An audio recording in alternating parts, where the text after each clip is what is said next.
smoothing pen, it's sort of like a fountain pen. I don't want to be normal. I don't want to be normal. So as you can see, I got my little stuff like that.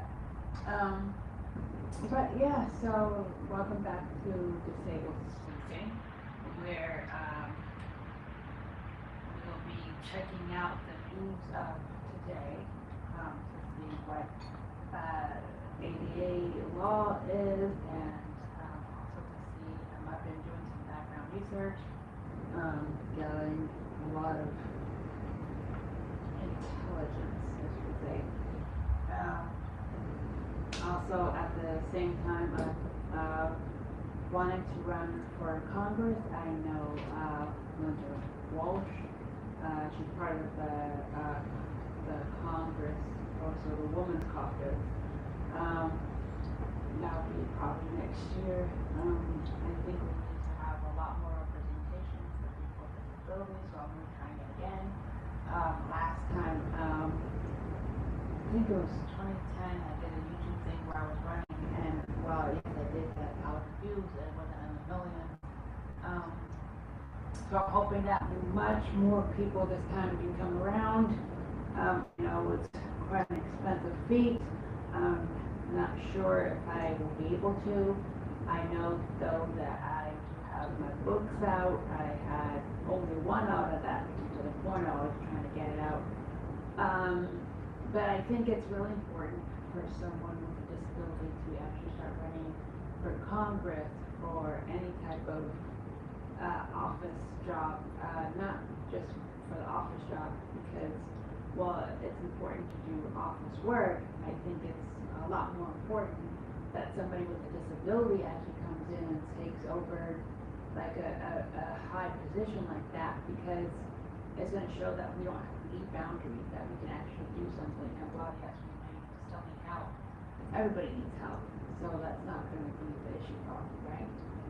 It's going to be where we can actually formulate a new plan for ADA law, and we also be able to formulate a new sort of outlook with people with disabilities that can actually hold office jobs, right? So we will actually be taking a look at that today, because you can say, hey, look, has there been any disabled person besides Teddy Roosevelt, right, who was in a wheelchair, so he wanted to be photographed and below the waist if you want people to know he was in a wheelchair. But that didn't stop him from being the president at the time, right? Hoover also was in a wheelchair, but he was in the older generation, right, where he was in a wheelchair, not like, as he was getting older, he had a functional wheelchair. So there have been presidents who were disabled. However, there's never been a woman, first of all, been able to be successful in winning. There has been first ladies, right?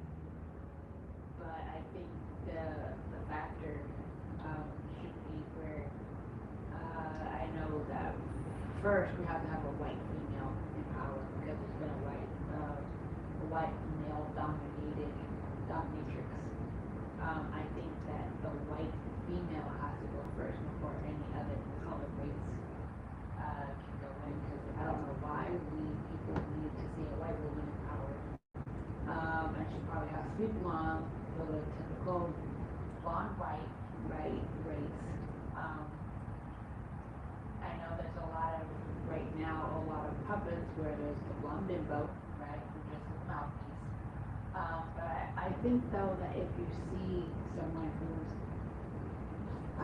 black or Hispanic, who is disabled, who doesn't always need to be represented in a wheelchair, but if there is somebody who can be like on a crutch or a cane or something like that, where they can be uplifted, where they can run for governor or run for Senate, right, rather than presidency, I think that we will come a long, long way.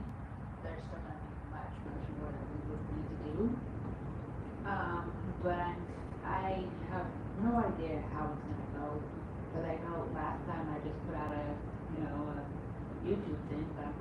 this can garner a lot more support. I am also as well trying to see how far I can get. I know that if I'm able to become, like, I actually was able to not be in the same circle as Karen Bass, because she had a lot more money and resources at the time than I did.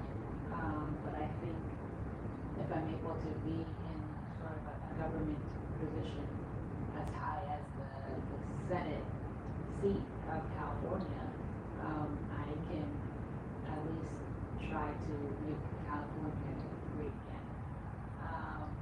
Not America great again, because America, we're trying to be great against black people in power, white supremacy, racism, socialist, fascist, right, capitalistic sort of mentality is that they want to always control what they believe that they want to see, because they're trying to inclusify what they want to look like, right? So they want a whole bunch of white dudes, which is so weird mentally, right? To think, well, let's have a bunch of white dudes sitting around telling other people what to do, basically being bullies, right? Just so that we can feel that people actually want to take a look at us, because we feel gross, we feel like truckers, we feel disgusting, right? And we don't like the fact that we never get called upon to do anything. We never get told that we're loved, right? Except by our parents, right? And even barely that, probably. And just the idea of, yes, I have a woman, but I had to probably fight her to get her, or had to pretend to be something that I wasn't, or she just stood out for money, and I just had to be forced to get this sort of last minute resort because nobody else wanted me, sort of mentality. And I think a lot of it is because just how the founding forefathers created the country to begin with, right? At the time, most of them were no more than, 30 by that time? I know they didn't live that long back then, so I know it was like a rush job, right? They set up already for black people not to be a fourth of a person or a third, fourth of a person, and disability people were just non-existent. We were not, we were just not humans. We were not even glorified pets, per se. So every time they get outnumbered or outspoken or shown again and again, it's not going to work. They keep insisting that it is going to work this time around because they have nothing to work for, nothing to be proud of, right? So we can actually share my screen, and we're going to do this, and then I'm going to reshare my screen. Let me actually get rid of this. Okay, so here is the I won't be able to go tonight because I cannot drive right now due to recovery. But I talked to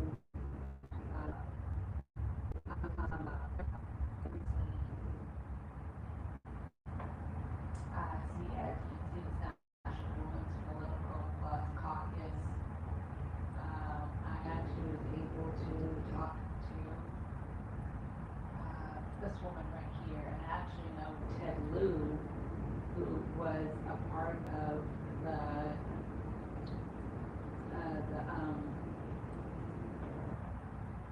because my mom was trying to back him up to being senator of California. So yes, I know political figures. She actually knows political figures too. She met Clinton. I have not met Obama or Michelle, but I have wanted to meet them, and I have wanted to experience just the social circle of that, and just be included in like the next bill or on the Senate floor or something. I have been still trying to become a lawyer or something like that. It hasn't actually happened the way I would have liked to happen. But that doesn't mean I'm going to give up trying. I'm still going to try.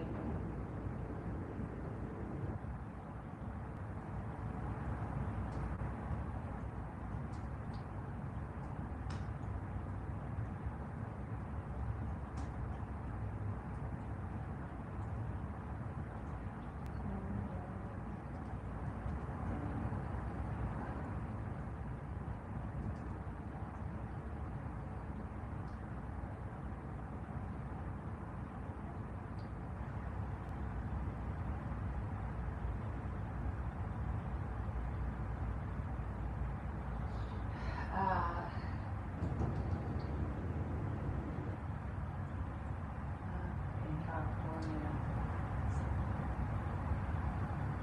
so they say, have there been any disabled senators in California at today? Let's see, physically disabled politicians. Let's see, what is considered physically disabled? Do they have a crutch? Do they have a cane? Do they wear braces on their legs? So, let's see. U.S. Senate.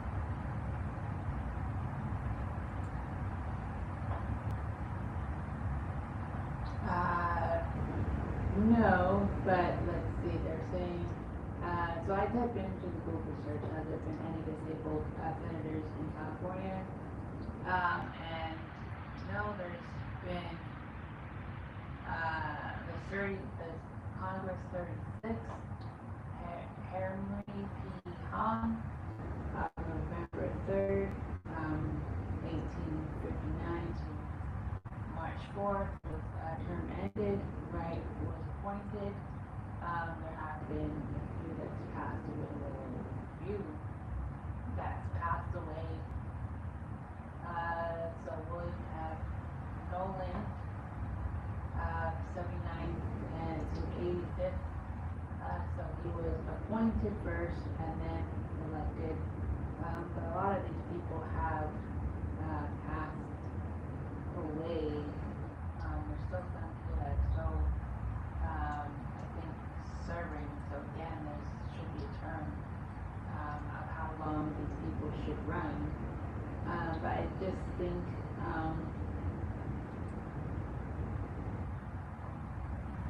they should just actually be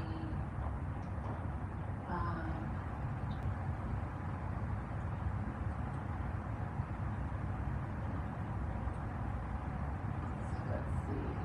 So let's actually go first here, bill acts and laws, and then we can go landmark legislation, and then we can probably close out with either sections of Congress or votes. So let me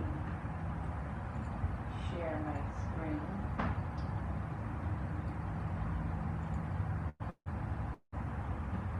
Okay, so here, legislation, so there's 119 Congress and there's 118 Congress, how to find bill numbers, how to find copies of bills, how to find laws, acts, and structures, right? Enact the law, congress.gov. I think we will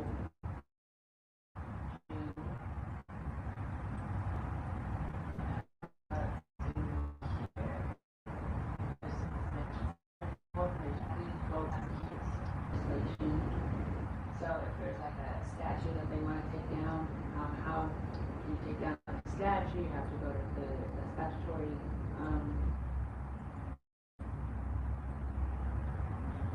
have to go through like the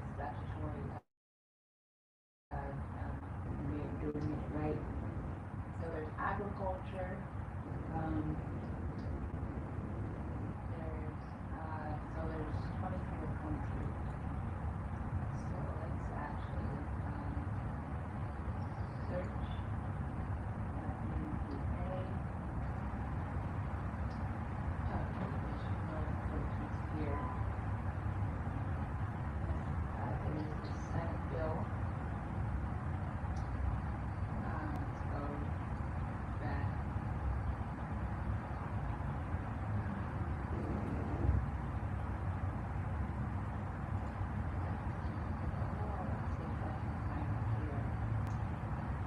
Okay, so enhancement of the law. So introduction, contrasting procedures of the Senate and the House. So we're gonna go through probably this part here.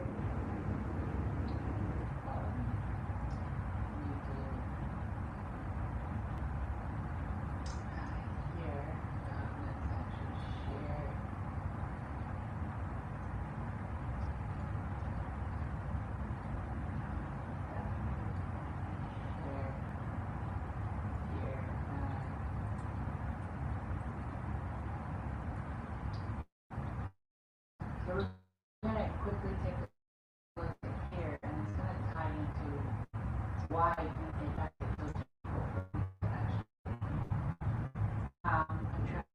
procedures governing the Senate and the House. The order of business in the Senate is simpler than that of the House, while the procedures of both bodies is basically founded on Jefferson's Manual of Preliminary Practice. The practices of the two bodies are at considerable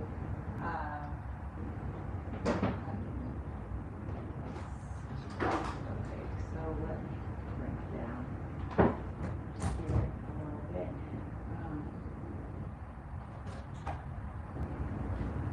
I'm just gonna get rid of a lot of these. I'll be able to put them to the side probably soon. So here is the contracts of procedures and the Senate. So in order for the business in the Senate, it's simpler than that of the House. While the procedure of both bodies is basically founded in Judge Pearson's Manual of Preliminary Practices, the practices of the two bodies are at considerable variance.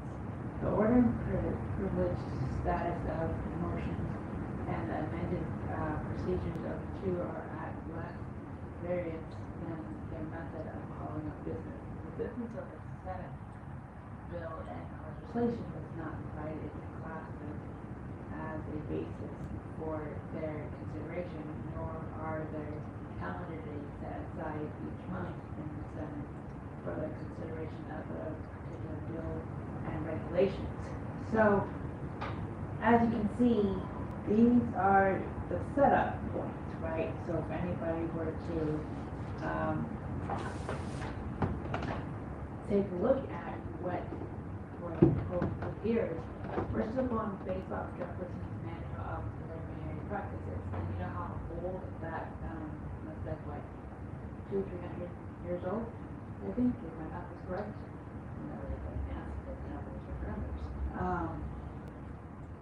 But yeah, so with this, right, we're still going based off old numbers. And this is part of the disabled sleuthing, right? Because we have to figure out why is it that there is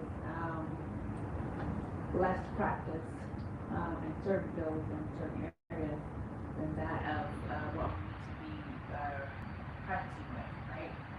Just due to the needs, the factors of the practices of what we would need to be able to push forward. And this is going to help me in how I'm going to run for office if I decide to do this. I'm thinking that because of me not knowing so much, I know about like SSI and SSDI and stuff like that, but I think that there should be much more to me learning about this as well, because due to the fact of why, there's not that many people, who want to see somebody with a disability in power. There's going to be a lot of opposition, but there's also going to be a lot of people wanting it too. So, as we are aware, right, the Senate has the bills and resolutions, as to how one's going to set up a bill and what the conclusion is going to come about, right? So there's going to be the three branches of government, that have to be, part of the order of how the House works, right? So, in order for like the legislative branch, you have to also have the judicial branch, right? And then the executive branch. They all have to be okayed by everybody, around, within one area. But if you're not going to be able to, have somebody be able to be okay with one, then the other two are not going to, follow it. But, the seat of Congress is actually supposedly a lot bigger, because there's always supposed to be 100 people, 2 senators to each state, and then there's supposed to be a governor and a mayor, right? But there's still senators, so there's a lot more to it than just, sitting around a table and talking. So we can keep going. The Senate, like the House, gives certain motions a privileged status over others in certain businesses, such as conference report, commands for sending immediate consideration after the theory that the bill, which has reached the conference stage, has been moved a long way towards enactment and should be privileged when compared with bills that have only been reported. At any time, there is presiding officer or a senator may move delayed before the Senate any bill or other matter sent to the Senate by the President or the House of Representatives, and any pending questions or businesses at that time shall be suspended but not be replaced. Included in this category are also veto messages, which constitute privileged business and which may be brought up at almost any time. However, a senator cannot be deprived of his right to the floor for this purpose, nor may certain business be interrupted, such as approving the journal which the Senate is dividing, or while the question of order or motion to adjourn is pending. So you can't move out of any open floor discussion, right? So if you're on the floor, there's the rules on how to leave, how to come in, right? How to present a bill, and if a bill is being forwarded rather than vetoed, veto means no, and they go back to Congress so that they can mull it over and talk it out, hash it out, to try to figure out is there a way that we can be represented so that we can then pass this into law, right? So there's going to be steps. So by it being the President or the House of Representatives, so like Nancy Pelosi with the House of Representatives for a very, very long time, right? I'm not sure if she still is, but there are 2 people that I know, Maxine Waters and I forgot the other one, will be able to figure out how to still be on the Senate floor, right? So you cannot be not allowed to go into a discussion, right? So if you're in session, meaning that you're in the speaking, everybody's in there, right? You're sitting in your at your desk, stuff like that. That is what you call a session. However, there is also a way to leave, but you can't come back in. So you have to do all your stuff beforehand, so that when you come out of the Senate floor, you can say that you can't come back and forth, right? be deprived of his rights to afford for this purpose, nor may a certain business be interrupted. So you can't interrupt a session just because you don't like something or you disagree with your party member across the aisle, right?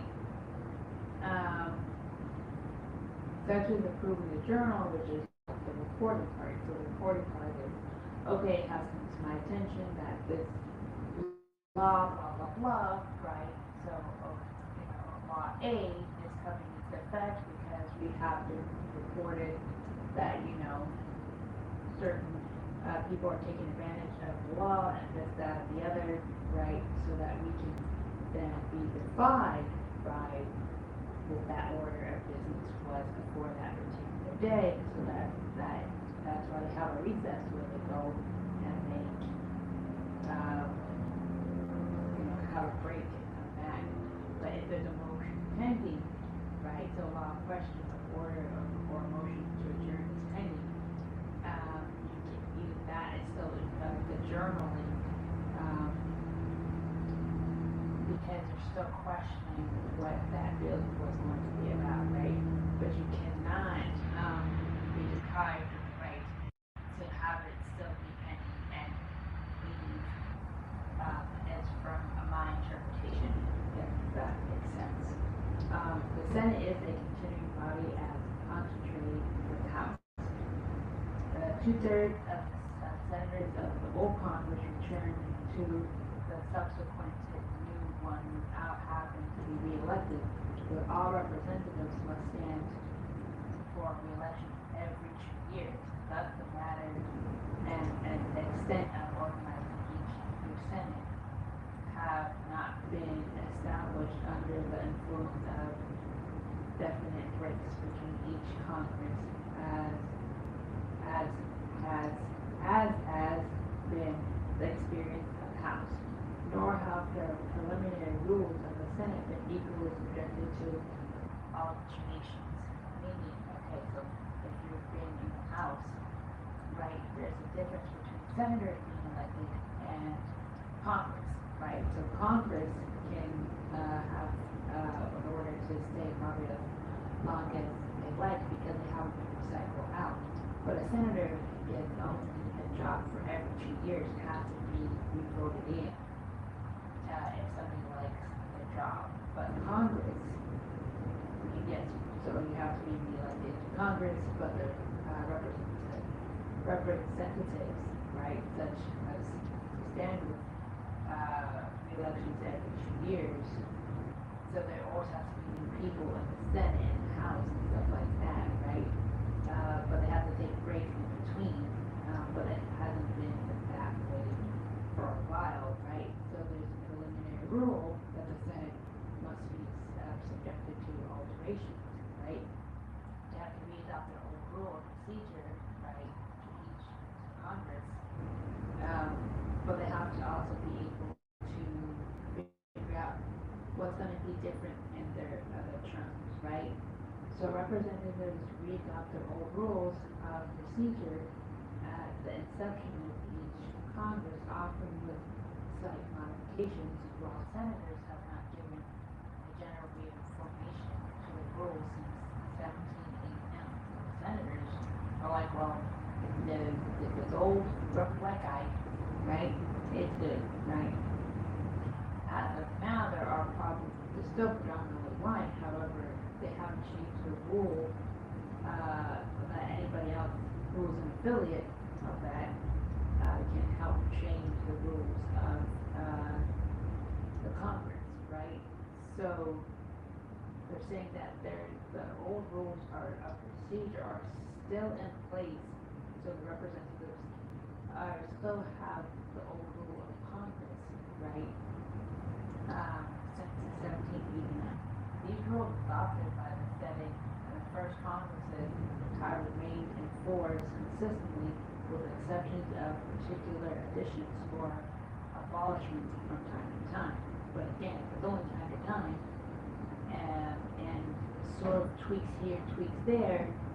That doesn't mean that that's a full blown, let's tear it all down and rebuild, right? There's always, oh, let's do slight modifications, because basically I don't want to have to keep changing the rule just because someone who's coming in, right?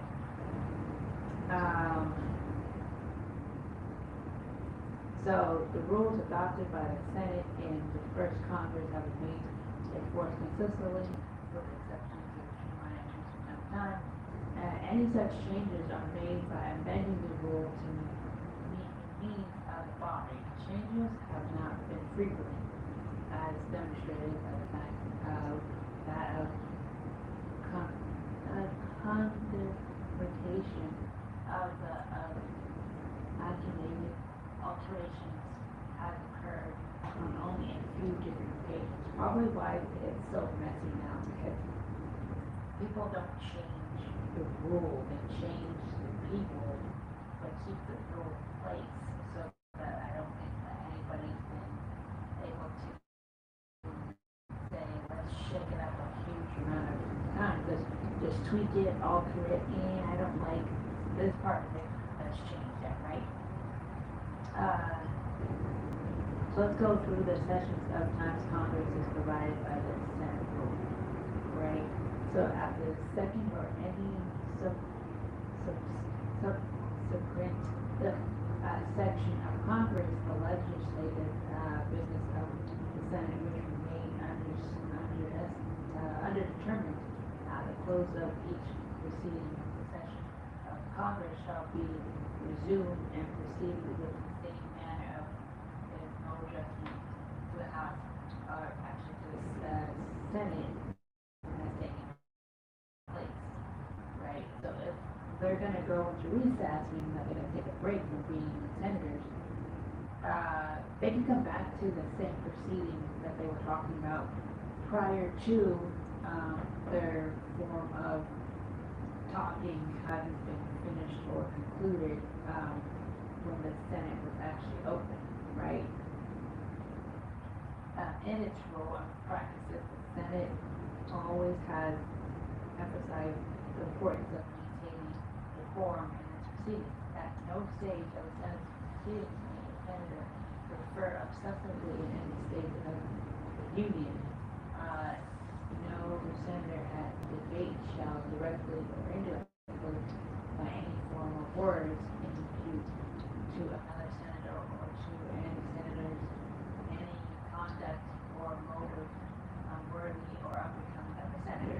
However, this term has been kind of broken a lot of times because we know that there is Marjorie Taylor Greene and what's that one? Jesse or somebody? The other congresswoman she's having a sort of tiff with, right? I don't know if they're both Republicans or not. I don't know. I don't remember. However, I'm thinking that just due to the nature of saying that you have to be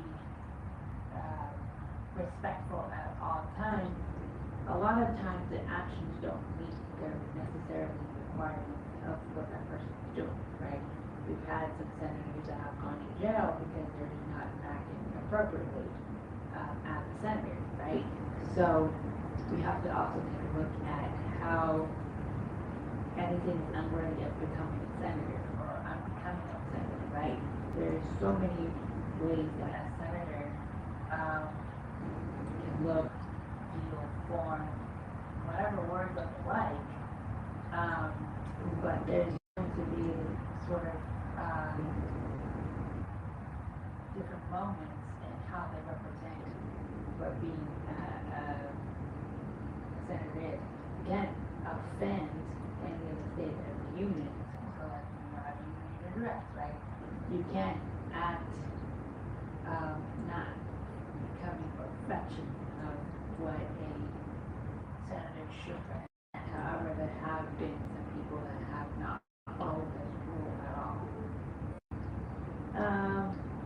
No senator shall interrupt another in debate without his consent, and to obtain such a consent, he shall first address the presiding officer and no senator shall speak more than twice upon any question in debate on the same day without leave of the Senate, which shall be determined without debate.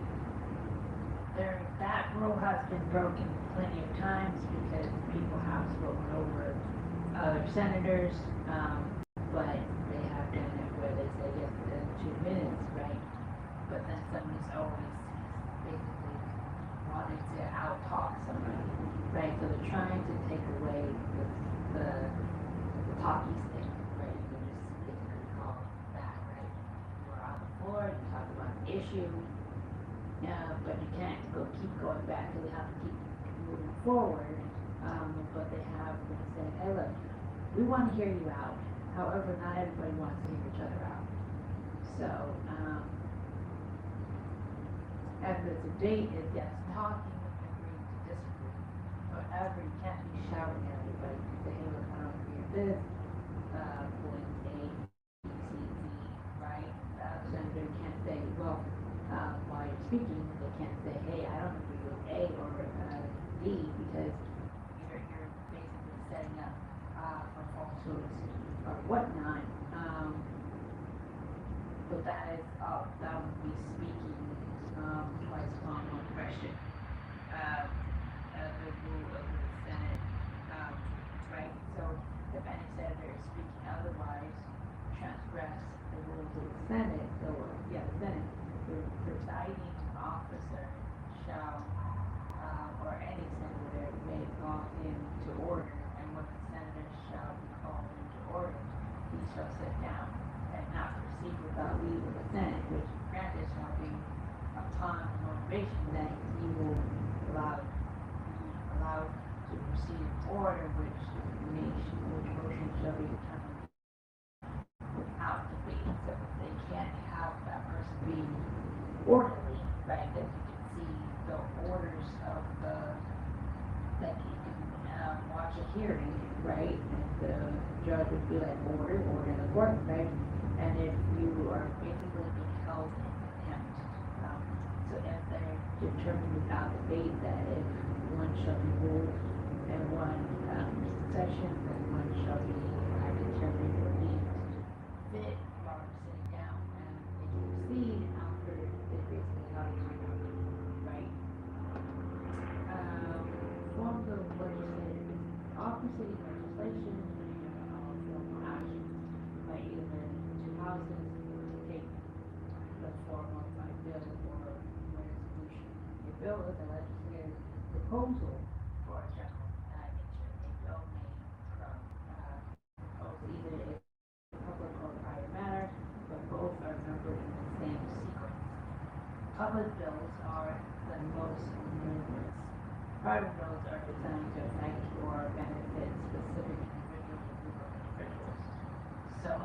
So like the ADA law, right? That's a private bill, that's a private matter, right? Because it's affecting a certain amount of people, right? Because it's a private matter, it's okay, we need X, stairs, or we have to take the stairs away from this one business, right? That would be a private matter. A public matter, right? That would be more along the lines of in the same sequence that they let the bus riders need to go down the bus, right, for people with disabilities, or can't set up, or whatever the terms may be, but it's still under the same sequence, right? So together, bills account for a large majority of the total of legislative proposal of each Congress. The Senate numbers bill in sequence starting with one, and each number is preceded with designated as. So for Senate, right? House bills are similarly numbered and prefixed by HR. Thus, bill number 100 in the Senate is written as 100, and the House HR 100, right? So joint regulations, which have the same effect as the bill unless they are used to propose amendments to the Constitution, are designed or designated as representative Wayne, right? So it's the senator, their name, and then the representative, and probably what house or seat there are, right? Concurrent regulations, which are designated or designed, designated as Congress representative, right? So there's SJ, meaning that that's representative of the representative, and this is the Congress. So there are two different ones. For Senate, concurrent resolutions are chosen to express the Senate and consent of the Congress to the President or other parties to attend a housekeeping matters affecting both houses, such as the recreation of the joint committee, or to carry proposals to direct language of measures passed by one house in engrossment or both houses and enrollment. All concurrent resolutions include corrective resolutions must be agreed to in both the Senate and the House. So remember here, this is the House and this is the Senate. So the House is the representatives and the Congress is the Senate. So there's the Senate and then there's the House. So what I'm saying is that it's kind of a little confusing how they try to write a bill because of they're trying to so it's like okay, a bill on housing for people with disabilities, they're going to put it to the Senate, right, and then it's going to travel to the Congress, right? But how they present it is going to be the similar format right here. Just due to how the formulation is, right? So as you can see, this is part of what we need to verify for because of how the rules should work, right? So because of how the rules work, like my last video of Ashley, right? This sort of setup could have helped her.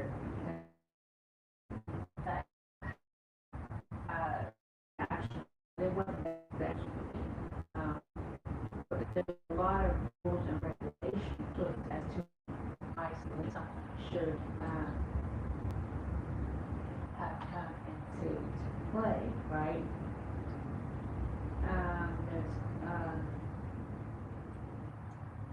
no, I could actually say Congress got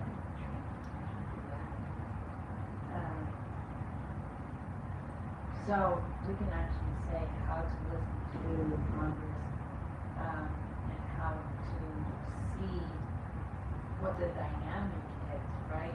So you're saying how to listen to Congress pages, right? Listening to a bill summary, text, the congregational record, right? And then there's audit players, listening buddies, right? And this is asking for it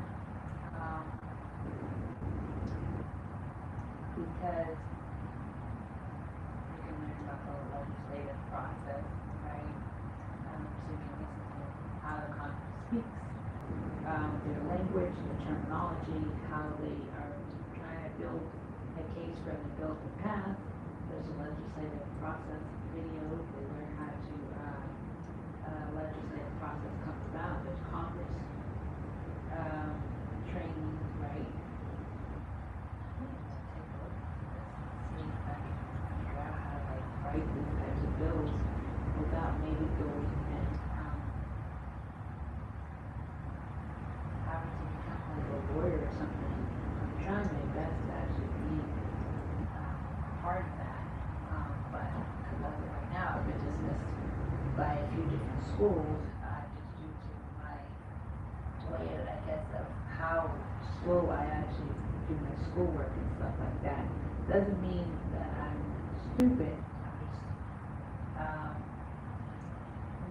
there was no placement in how one listens and how one learns, right? So that is what I need to do. So we're gonna take a look at one more, and then we're gonna go into how all this proceeds into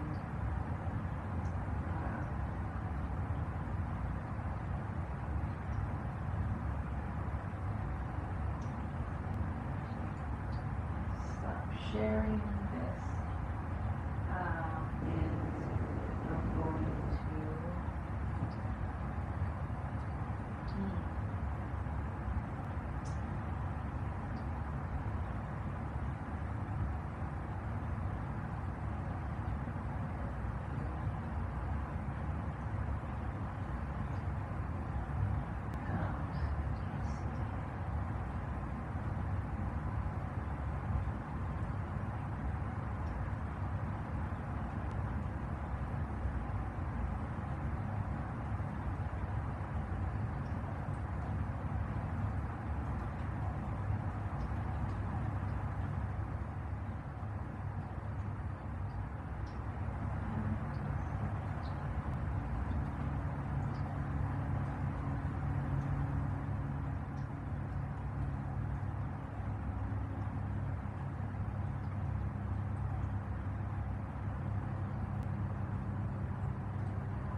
So I just went into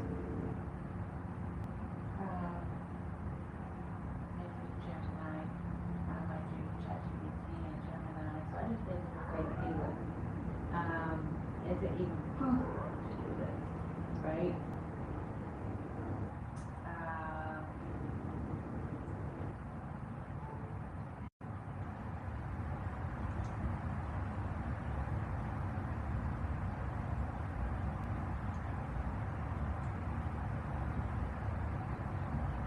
So while they're saying that, there's no mention of why I'm doing it this way.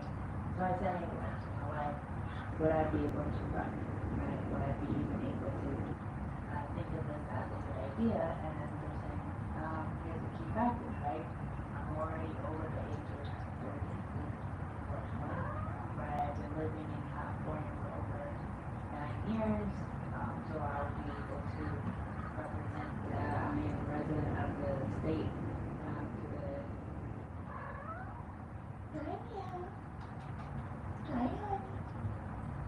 to the state, right? And there's no mention of disability, but intellectually, it's kept, so they're saying that this is the part that I was trying to figure out.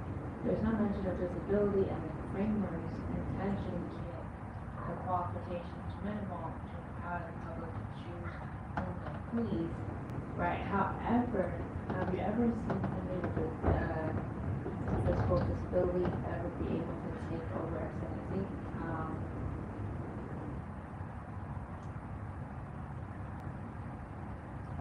So with that, I'm not sure. I'll have to take a look into it more.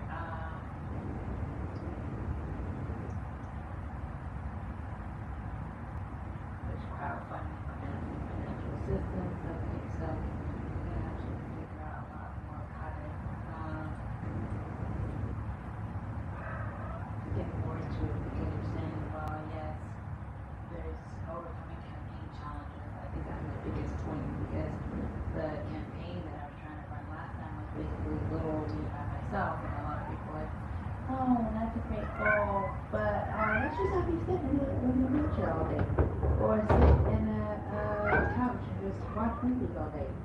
This is the type of not just advocacy, but this is also part of the disabled sleuthing. Honey, honey,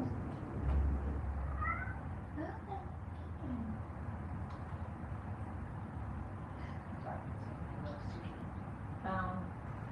But yeah, because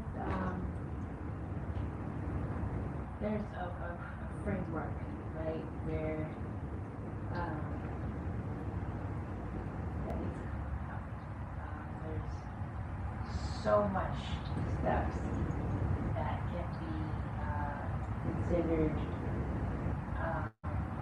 but there's resource problems, right? So they gatekeep a lot of it, and this I keep coming back to the disabled sleuthing in a way that I'm going to tie this all together. How? Because the senators need to open up a lot more doors for people like me, physically disabled, but can actually do the work, right? And then there's the people who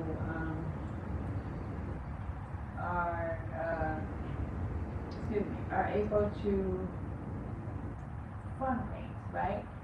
So while yes, resources may not be, I may not be able to get my resources as of yet.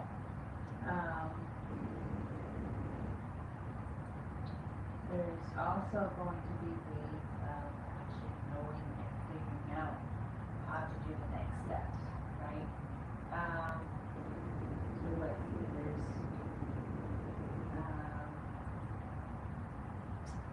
so yes, well, okay, so let's take a look at this as well. Okay, so there's physical and genetic barriers. Political systems can be slow to adapt, and you may face accessibility issues with campaign events, debates, and even the physical space of government. The Americans with Disabilities Act, which is what I was talking about, the ADA applies to the U.S. Congress and provides legal protections against discrimination. This means we have rights to reasonable accommodations. But how is that going to work? How is that going to be, or I can actually have a little easier time, right?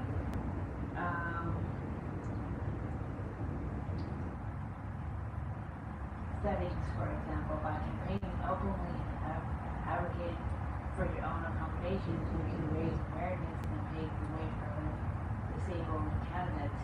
You can also build your platform around the need for greater accessibility in all aspects of life, which is true, right? We need more accessibility. We need more people trying to fight for us, to work harder for us, right? To be able to see us as something less than a hindrance and more of awareness and accessibility, right?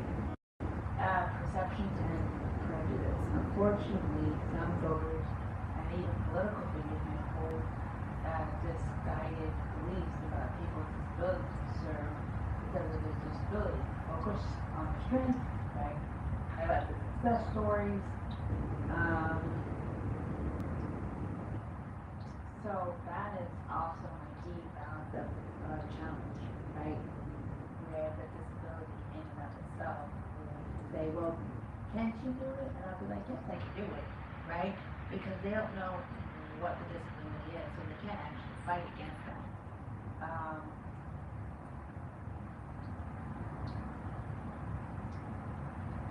So you can say politicians with disabilities, the Senator Tammy Duckworth, Senator Tammy Duckworth, Senator John Fetterman, or former President Franklin Roosevelt, right? We need to have more people like this, just a few offhand, because 2 out of the 3 I don't even know, right? And that's sad because we need to formulate more of a campaign to get more people with disabilities out there, right? However, it's not a bad thing to run into these types of measures. So I'm not sure why there's sort of like a framework for that. I just hope that we can get into more of a resident, that's sort of like more of a like a churn, right, to get people going. And so I'm thinking that if we know more about why people are thinking the way they are, maybe we can try to start changing their minds, right? Let's see. Also, this is also part of the disabled sleuthing, where we can also look at the statistics of how many disabled people have one versus how many able-bodied. Well, we already know that the able-bodied people have more of a chance, right? So let's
okay, so here is the U.S. Bureau of Labor Statistics. So we can share this results.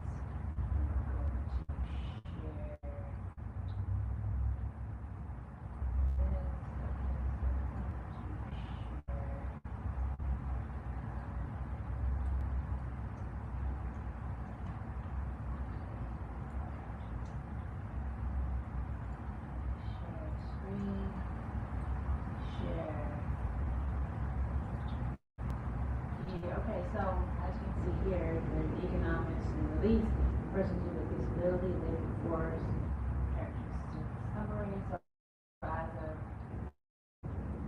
Tuesday, February 25th, which is probation as to why it may not be time as we would hope, but then again, we always have margin and effort because that's percent of us, right? So there's labor force, people with disabilities in 2024, then employment to population ratio, proportion of the population that is employed was 22.7% among those with a disability, and the U.S. Bureau of Labor Statistics reported of that day. In contrast, the employment population ratio of those without a disability was 65.5 between 2023 to 2024, followed a 1.2% point increase from 2022 to 2023. The employment population ratio for these without a disability decreased by 0.2% in 2024. The unemployment rate for people with disabilities 7.5% changed to low in 2024, while the rate of those without a disability increased by 0.3%, going over the year to 3.8%, meaning that there is a huge discrepancy just in the last year. Last year is still kind of relevant to this day, right? We're only a year out of what this is. So 2 years ago, right, the percentage of people with disabilities that were reported getting a job changed very little, right?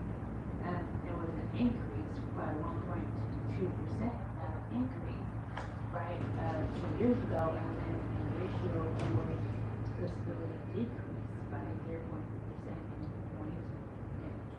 2024, meaning that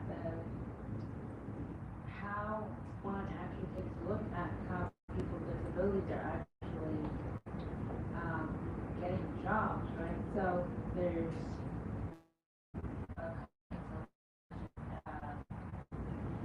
demographic characteristics. People with disabilities accounted for about 13% of the population in 2024.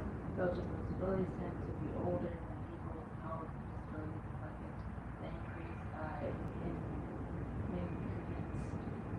in considerance of people with disabilities with age. In 2024, half of those people with disabilities were age 65 and older compared with the 18% of those with no disability. Overall, women were more likely to have a disability than were men, partially reflecting the greater life expectancy of women among the major race and ethnicity. People who are white, 13.0%, Black or African Americans, 13.1%, had a higher prevalence of disabilities than those who were Asian, 6.8%, and Hispanic or Latino, 8.7%. Right? So between the whites and blacks, right, we are a higher percent of people who are actually going to have a greater lifespan, but also among the races that have disabilities. But they don't account for people who are physically disabled, right? Not by age-wise, but people who are born with disabilities, right? So if you're over 65, yes, you're going to have a disability. However, due to the nature, right, of what we just talked about, right, as you can see, that the employment, they don't consider people with physical disabilities as someone who's even considered disabled, right? So that's why I'm saying that there's a discrepancy right there, just due to the fact that yes, blacks will have a higher percentage, as they have just said, that's still 13.1% of amount over last year. So come to 2025, it's probably an even greater percentage, just due to the nature of the fact that people who are over 65, yes, probably disabilities, but they're aging, and they're basically dying out, right? But there is no sort of tolerance, apparently, as it looks, for people who are born with a disability. We're actually able to help with society, but that's probably even a lesser percentage than the likelihood of any other race, being black or white or Asian, right, or Hispanic, right? So there is still some type or form of something that is blocking us from being able to even formulate an actual prescribed job. So I'm saying that just due to the nature and the fact of what we were talking about in Gemini, right? That there is the perception and the prejudice, basically, with people with disability, oh, they can't because they look looking doesn't mean that there's actually any form of not, right? We're actually more resilient than those around us because of just how we actually function in society, right? So, with as much of what we're doing, yes,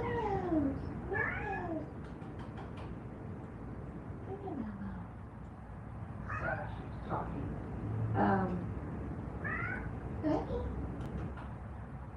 So, how we look at people with physical disabilities, like, okay, have you ever seen somebody with cerebral palsy being in the Senate seat, right?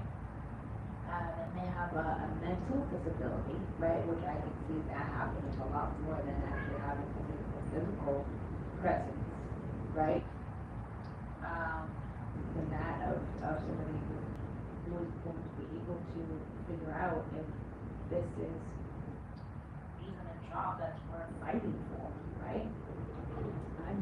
even trying to fight for, need to be able to, come into play with just being in an office chair, right? So my ambitions are very, very big, very, very high, and the sky is indeed the limit. However, due to the drasticness of what that percentage was, it's a huge jump that we do, right? We're more likely to not be able to get a job than to get a job, right? There's going to be some sort of a stipulation that we are not going to make it, right? And while yes, advocacy is a strength, we also need to come to reconciliation that there is so much more that physical people, physical disability people, right? Let's do palsy, schizophrenia, or something like that. If you take your meds, I don't think that you're talking to anybody, right? Or if you have cerebral palsy, I don't think, accommodations are going to be an issue problem, right? I don't see how that is going to come into some sort of a step, right? That's going to be like bio steps, where there's should be no absence, right? So if we take a look at what we were just talking about, I don't see why me running for the Senate or even being part of the labor workforce should be a problem. But then again, we are still saying that people with disabilities are still people, right? So, thank you so much for being here. For those who have been here, I look forward to seeing you guys sometime later. I hope I did well with my recovery process for you guys to still see where I'm trying to go, and just figuring out exactly where we would need to go. And I think this is actually a lot more than a lot of people out there who don't want to work. This is going to be work. I'm going to do the work. I have been doing the work. So I think that there's going to be a lot of room for improvement and growth, stuff like that. But I know I'll be up for the task. I know I will be able to figure out what exactly needs to come out. So I'm hoping that maybe later this week I'll do a direct cold case. But this is part of the second part of the stable soothing, where I talk about how each folds into the other, right? So I hope you guys have a beautiful Monday, and September is going to be coming up so close very soon.